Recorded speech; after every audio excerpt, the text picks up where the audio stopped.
My wife of 23 years was busily packing a few of her most cherished items in plastic storage boxes, humming to herself like she was doing a casual spring cleaning. I, in turn, was standing in the doorway of our family room, watching Amanda with tears flowing down my face.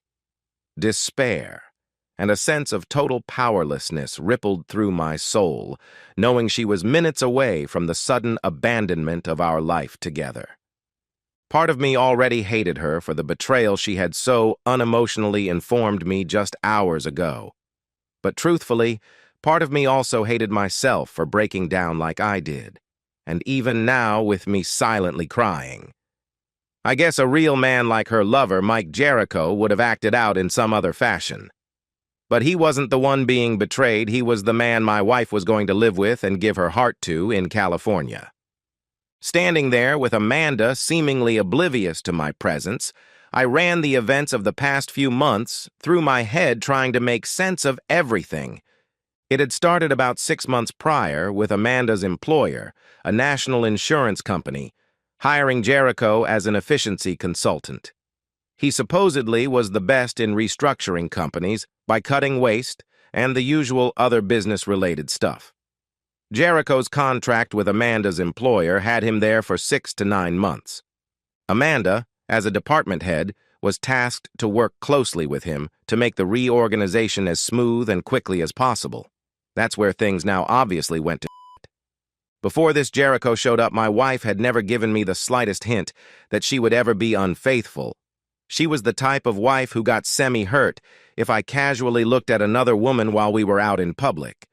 She would then make her usual comment about how I was the love of her life and couldn't begin to imagine being with another man. Jericho must truly be one amazing man, because it only took a few months to get my wife into his bed, willingly spreading her legs for him. This day had started as usual with me making reservations at Amanda's favorite restaurant, which I was going to surprise her with that evening. Instead, I got a call from her after lunch asking me to return home as something important needed to be discussed. Of course, I rushed home to find her unnaturally calm, sitting on the couch. My first thought was that something had happened to our kids. Sally, our oldest, was a college student in New York City, and Kevin was in the Army stationed at Fort Lewis, Washington. "Please sit down, Bruce. I have some difficult news to tell you," she began. "Are the kids okay?" I asked immediately as I sat next to her. "Yes, they're fine. It's about you and me and something that I never expected to happen."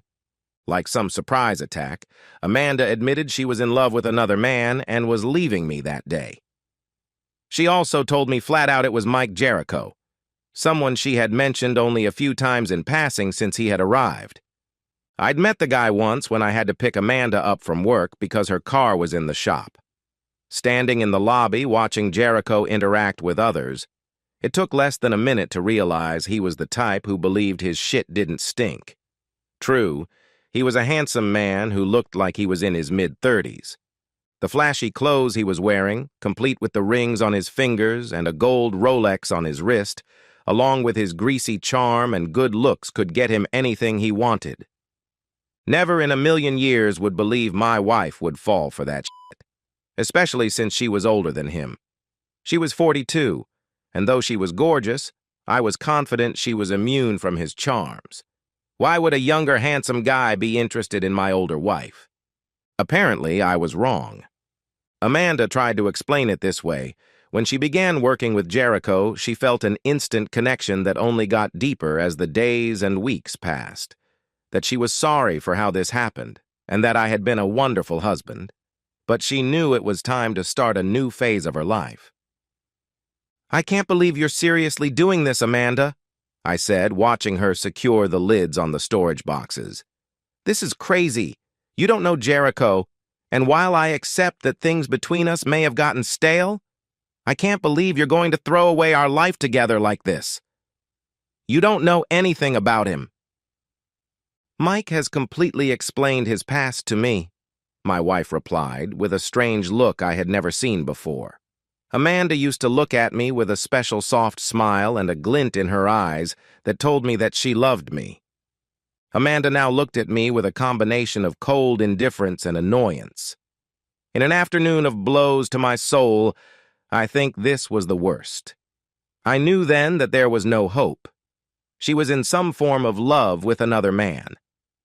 Bruce, please try to understand and be happy for me. I found a man that matches my passion and lust for life. Are you serious, Amanda? I yelled back, my body shaking from the insane words coming out of her mouth. It was at that moment Amanda rushed over and grabbed both of my hands and pulled me close. I wasn't foolish enough to believe she had suddenly come to her senses, but then again, I didn't pull away. Bruce, I've made my choice. You're going to have to let me go, she said, then releasing my hands and turning back to the 2 boxes she had packed. Amanda attempted to lift them herself off a table, a difficult task, but she got them to the floor and on the hand truck we kept for such tasks. Realizing that she was done with me as both a husband and person, I allowed her to maneuver the boxes out the front door on her own and over to her SUV. After popping the rear hatch, I saw 2 large travel cases in the back, which had to contain the clothes she was taking to start her new life. When Amanda explained the situation about her leaving with Jericho, she told me that in the coming divorce, I would get the house and both cars. Amanda also added that she had told her lawyer not to pursue alimony. My stomach clenched because the way Amanda made those statements, it was like she was trying to pass those things off like a grand consolation prize. All Amanda wanted in the divorce was half of our joint savings, a sum that came to $65,000. She was leaving behind the 3,000-square-foot home we had lived in for 15 years, a house that she had obsessed over from everything to the foundation up to the roof. Every item in the house, from the fixtures to the paint on the walls to the make of the furniture and appliances, was chosen by her. She loved that house in a way I often couldn't understand. Given all the time and effort she put into its creation and development, I couldn't help but wonder if Amanda had suffered a brain injury that had altered her personality. Bruce, along with the divorce papers, I've left contact information on the desk in your office in case something happens to the kids, she said, getting into her car. Tell the kids I'll be in touch in a few weeks. Screw you, Amanda. I will not be relegated to some messenger between you and our kids. You're going to have to explain your actions to them personally. And I know our kids, they will not accept Jericho in their lives, and they might cut you out completely. That statement seemed to pierce the thick affair fog for a moment, crashing the beautiful delusion that had consumed her. Of course, she quickly shook it off, got in her car, and cranked it up.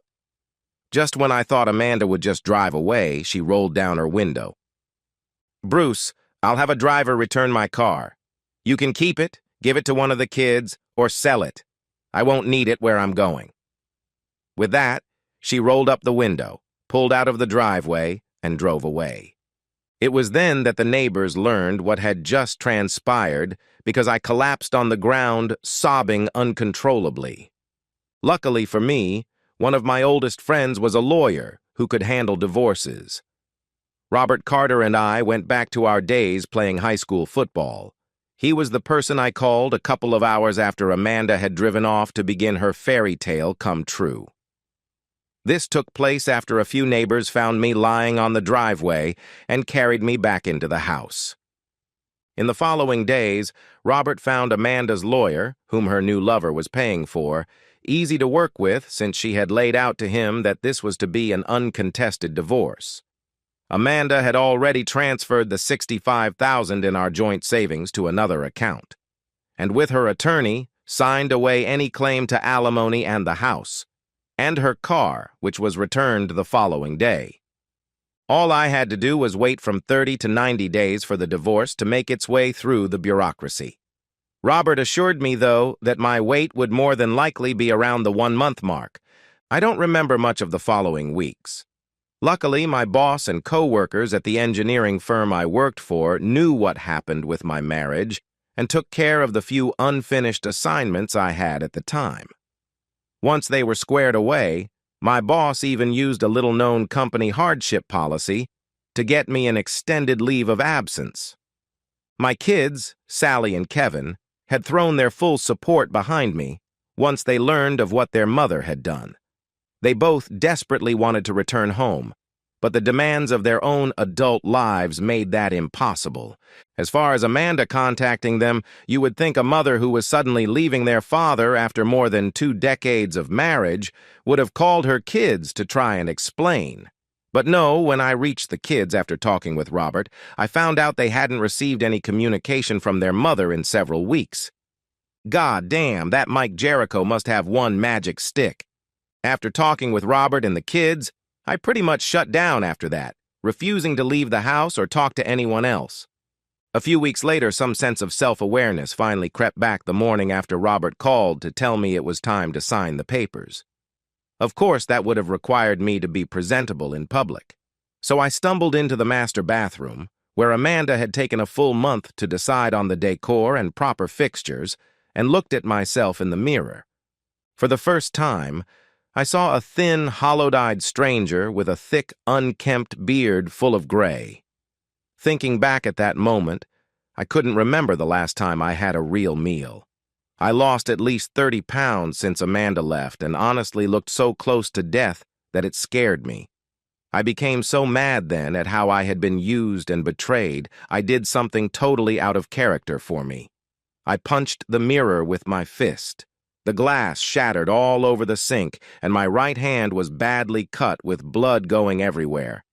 It took a visit to the emergency room and a few stitches to finally clear my head. I still had enough time afterward to get cleaned up and go to Robert's office.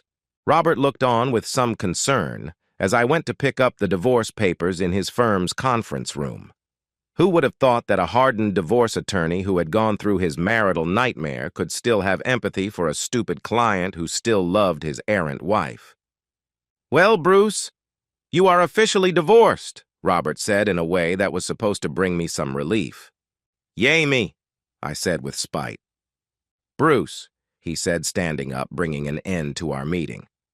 "I know this sucks, but I've got to say you came away from this divorce mostly unscathed. Losing just $65,000 in the settlement, given your shared wealth, is a win in anyone's book. With this state's divorce laws, I've known cheating wives that have taken almost everything from their former husbands." I stayed silent, taking no comfort in Robert's words as I stood up to shake his hand and leave. It was then that I caught sight of the pretty paralegal entering the room. A blonde somewhere in her 20s, looking at me visibly overwhelmed with pity. A more dynamic and smarter version of me probably could have milked her emotions for a rebound pity intimacy. But in truth, that talent for me never existed. I was no Jericho. Having Jericho take my wife and live rent-free in my head was almost too much to bear. I walked out to my car wondering just what in the hell I would do now. My wife and kids held all the meaning in my life. The kids were grown and out on their own, so Amanda had become my purpose. I cried after getting in the car, oblivious if anyone saw me break down. At some point, I guess a self-preservation instinct kicked in and I regained my composure. It was the last time I cried over Amanda. A couple of weeks later, I'm back at work trying to rebuild my life. I think the worst thing was the looks that the others gave me. There were several variations. I was mostly looked at with deep pity. But there were a few looks of suspicion, with some whispering there had to be a reason why Amanda threw away what on the surface looked like a perfect marriage. The real hell for me was when I returned to the house we shared. Amanda's ghost was everywhere given all the time and effort she had done to create what for her was the perfect home. It was so overwhelming I had dreams each night of her returning to me begging for forgiveness. It was obvious what my next move would be.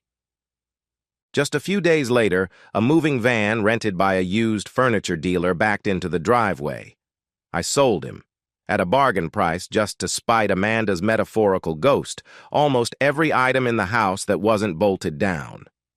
When he and his workers left, there was only a bed for me, the large screen television, the basic kitchen appliances, a couch, and my recliner. The house was so empty that any sound echoed through it like a cave. I wasn't done yet. Even when the kids were living with us, Amanda's creation was insanely too large for a family of 4. I had no intention of living in it alone any longer than I had to. I called a real estate agent the next day. A few weeks later, I found a nice patio home for sale and snapped it up immediately. The big house was also listed at a bargain price and bought by a family with 4 young kids. Seeing the wonder in the eyes of the mom and dad as they walked through the empty rooms of their new home brought me my first joy in months. A little over 4 months had passed since Amanda destroyed my world, and I was developing a new normal for my life. Especially heartening was that both Sally and Kevin had, in no uncertain terms, cut their mother out of their lives. Apparently, Amanda and Jericho went on a 2-week-long cruise after arriving in California, and she didn't try to contact the kids until well after it was over. It was a little after the 6-month point of Amanda leaving that I got a phone call from an unknown number. It was late in the day, and I had just cooked a frozen pizza and popped the top on a beer when the phone buzzed. I declined the call and went back to the movie I was watching. At some point, it occurred to me to look up the area code, and I laughed when I learned it was the one from the San Francisco area. I figured it was probably from a telemarketer, but I found it comforting how much I didn't care one way or the other if it was Amanda trying to make contact. A few months later, I got a call from Amanda's sister, correctly named Karen because she was one, informing me that Amanda had tried to contact me. I instantly thought back to the unknown call from the San Francisco area. Well, Karen, I'll take your word for it, but I haven't received any call from her. And frankly, our marriage ended on really bad terms, so I don't have any desire to talk with her. Plus, according to your sister's own words, Jericho is her true soulmate. If it involves the kids, whatever relationship she can rebuild with them is on her. Not only will I not help my ex-wife with anything, I don't know if I would piss on Amanda if I saw her on fire.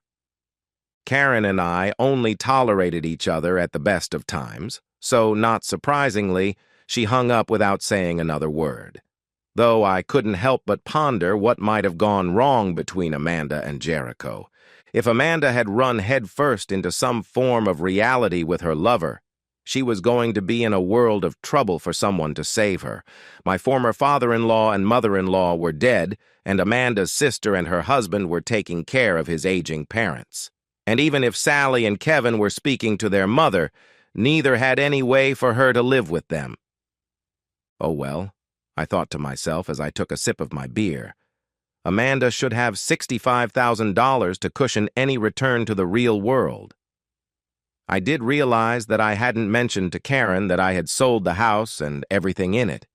It was a month later when the final shoe dropped. I was sitting in the office I shared with another engineer when the phone on my desk rang. "Hello, this is Bruce Evans. Can I help you?" I said, not paying attention to the number on the screen. "Yes, Mr. Evans," a female said. "I'm Dr. Sylvia Altman calling from Sacramento Regional Hospital, and I need to inform you that your wife, Amanda Evans, is my patient. She was in a car accident a couple of days ago and has just regained consciousness. Her Illinois driver's license records have you listed as her next of kin." Needless to say, Dr. Altman was taken aback when I chuckled. "Yeah, Dr. Altman, we've been divorced for almost a year. My ex-wife should have updated her emergency contact information. She's in a relationship with a man named Mike Jericho. He's the one you should contact." "That's just it," Dr. Altman sighed. "With Ms. Evans unconscious, the police ran the license plate on the car and contacted Mr. Jericho. He has disavowed any responsibility for Ms. Evans and has stated they were not in a long-term committed relationship." "Oh, wow. I don't know what to tell you, Doctor. As I stated, she and I are divorced, and the breakup of our marriage for me was unexpected and brutal. I don't see how I can be of help to Amanda. Not to get petty, but she burned our bridges thoroughly, and the last thing she said to me was her certainty that she and Jericho were meant for each other. Yes, Mr. Jericho has gone as far as to have his lawyer make it clear to the hospital that he wants no further contact from Ms. Evans." "Dr. Altman, Amanda has money. She got $65,000 out of the divorce," I responded now, knowing where this was going. Ms. Evans says that money is gone and that she doesn't have any medical insurance. Mr. Evans, your ex-wife has repeatedly asked about you and has some idea you'll help her. I'll be on the first flight I can get, I said to the doctor, not believing the words coming out of my mouth. Do you want to speak with Ms. Evans? The doctor asked. She still has a long recovery ahead of her, but your ex-wife wants to speak with you, she said, obviously relieved that someone would come to her injured patient. No, I need to speak with my lawyer before talking to her. Dr. Altman didn't push the point, and I believed she fully understood the nature of how our relationship ended. We talked for several more minutes, getting some of the details about how the car wreck happened. What I began to understand was that Jericho and she were fighting with Amanda, fleeing his residence in one of his cars. My ex-wife was never a good driver, and being in control of some high-end vehicle on unfamiliar roads in bad weather explained everything to me. What Dr. Altman only alluded to was that after examining Amanda, she had evidence of physical abuse on the part of Jericho against her. After talking with my lawyer, I got a flight to Sacramento and arrived at the hospital after a layover in Dallas. It was morning when I met with Dr. Altman. I wanted to talk with her and fully explain my position before seeing Amanda. The doctor wasn't happy with what I told her, but didn't stop me from proceeding since Amanda had done nothing but ask for me since becoming conscious. I walked into Amanda's room to see her awake and sitting up. Her right arm was heavily bandaged, and it was obvious she had suffered numerous cuts and lacerations. I also noticed the broken nose and black eyes, but didn't know if that was from Jericho or the car accident. When she saw me, it was immediately clear the Jericho delusion was broken. Looking at me, she had that soft smile and twinkle in her eyes that said I was the love of her life. All I could think was, oh damn. I knew you would come to save me, Amanda said before breaking down in uncontrolled sobs. I've been such an ungrateful fool, she blurted out, between howls of what could have been either shame or relief that I had arrived. Amanda's nurse showed up but was waved away. Several minutes later, Amanda had regained some control of her emotions. That's when she noticed I was still just standing inside her room, that I had neither walked over to her bedside nor was showing any emotion at seeing her. Please come here, Bruce, she said, starting to have an inkling I wasn't going to be her shining white knight. I know what I did was unforgivable, that I threw our life and family away for a man that began abusing me just a few weeks after I left with him. She finished, still looking for some reaction from me. Tell me everything that happened from the time you met until now, Amanda, I said coldly, grabbing a chair near the foot of her hospital bed and taking a seat. I listened as Amanda began telling her story of how Jericho had manipulated her into believing her life had been wasted. That Jericho had used his charm to delude her into wanting to start a new and wonderful life with him. How many times did you two have intimacy before the day you packed up and left with him? I asked. Bruce, please, I don't want to talk about that, Amanda said quietly, and looked away. Answer the question, I said in a tone of voice that must have scared her. We started having intimacy about 3 times a week a month after we began working together. She answered, ashamed. When did you first get a hint that you had made a mistake? That Jericho wasn't the soulmate you said he was? Amanda started crying again, but answered the question. He took me on a cruise to the South Pacific just a few days after arriving at his home. A few days into the trip, he became very controlling, warning me not to embarrass him around others on the ship. He compared me to other women and told me many times that I wasn't equal to them, that he was doing me a favor by being with me. What was the deal with crashing his car? Amanda looked down for several seconds, remaining quiet before speaking. About 3 months after returning to his house, he started beating me. It was then I realized how badly I had been deluded, that I had made a huge mistake. I wanted to call you and ask if I could come home, but Mike had long since taken my cell phone. If I wanted to make a call, I had to ask to use his. Then came a day when he left his phone on a table while talking to one of his equally strange friends. I took my chance and called you. Your phone rang a few times and then went to voicemail. I was devastated and wanted to try again, but Mike walked back inside. He knew I had tried something and beat me so badly I had to be taken to another one of his friends who was a doctor. He treated me without reporting the abuse. This doctor and Mike had a huge laugh over my black eyes, and when we returned to his place, he raped me. Amanda broke down again. I had to give her credit, she was coming clean. After recovering, she continued her story. Mike left me alone in the house for several days. He said I was an embarrassment and that he didn't want to be seen with me. Since I couldn't reach you or the kids, I gathered enough courage to steal one of his cars and head east. I had this blind desire to return home where I was going to beg you to take me back. Somewhere I went off the road near Sacramento and crashed. I woke up here. What about Jericho? What did he do when he found you gone? The car's registration led to him, and when informed of my condition, he didn't want anything to do with me. The car I wrecked was just written off. Just a few days before the cruise, he convinced me to transfer my money to him for safekeeping. So I guess my money went to paying off the wreck. We just looked at each other in silence for several minutes. Some small part of me wanted to comfort her. Hell, that sliver of caring wanted me to grab her and take her home. But the main problem was that there was no home anymore. And more importantly, I couldn't forget nor forgive the cold indifference shown the day she left. There was no way in hell I could ever trust Amanda again.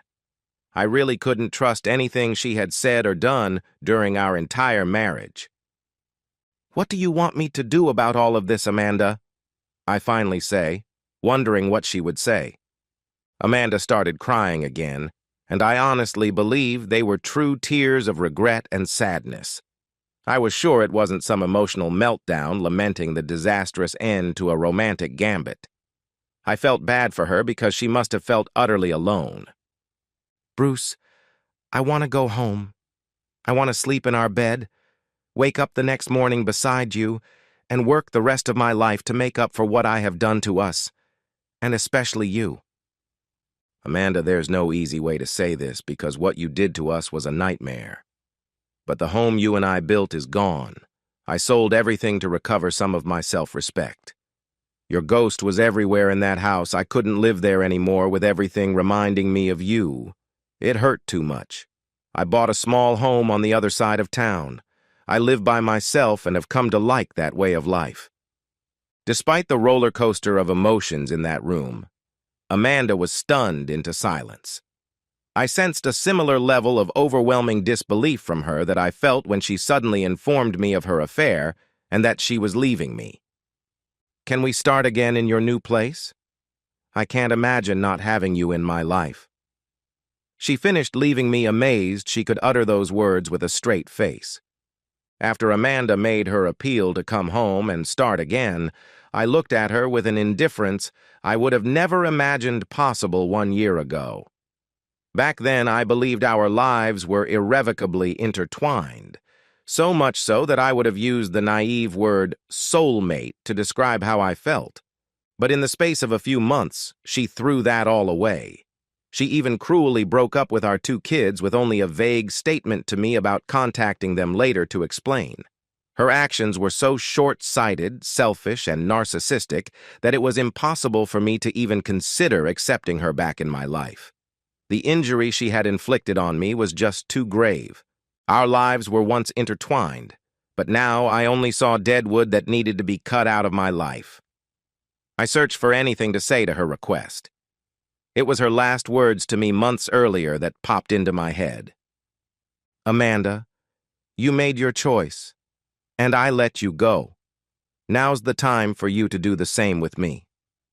I replied, feeling a sudden sense of relief. My ex-wife started to say something, but must have remembered those words that I had just echoed back to her. The look on Amanda's face was one of stark terror. Her hope of rescue by me was destroyed, and now my ex-wife realized she was not only completely alone, but penniless.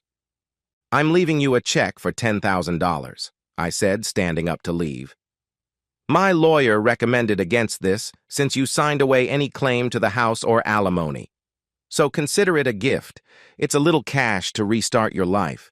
How you go about that is up to you. Whether or not the kids let you back into their lives is up to them.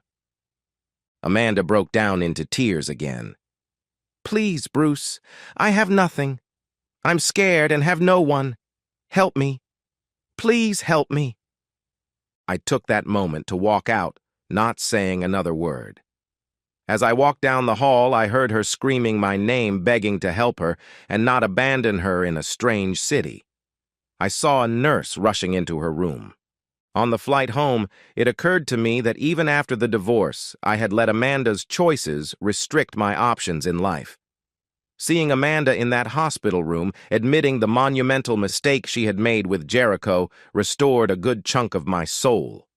Along with that was seeing Amanda's face when she realized I wasn't there to rescue her, that whatever future she had didn't include me. This new feeling of vindication was liberating, but also came with a curious relief of my burden. I had been living among the pieces of our broken marriage. It was on me to sweep away the shattered glass that was all those past commitments and fond memories. It was time for me to begin a new life. As for Amanda, she made her choice. She must live with it.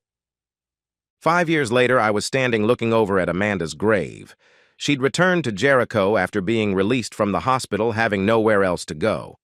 I'm guessing she offered the check I'd given her to Jericho, for it was cashed. Her badly beaten body was found in an alley several weeks later. Whether he killed her or not, I'm not sure.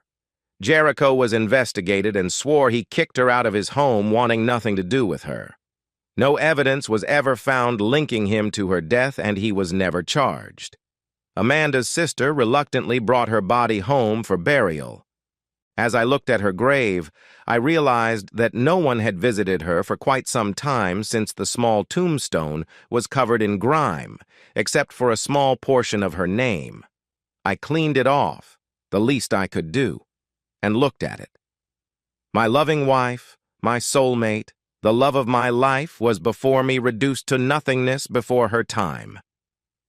What a sad ending for a silly woman who listened to a master seducer and let herself be destroyed by him. I turned to go, but took one last look at her lonely, unvisited grave. I looked at the sky and saw a few snowflakes falling. I pulled my coat tighter on me and walked away. Amanda, unmourned and unloved, rested in her grave. And so, we've reached the end of today's story. Was it what you expected, or did it take a twist you didn't see coming? I'm curious to hear your thoughts. Share them in the comments below, and let's get a conversation going.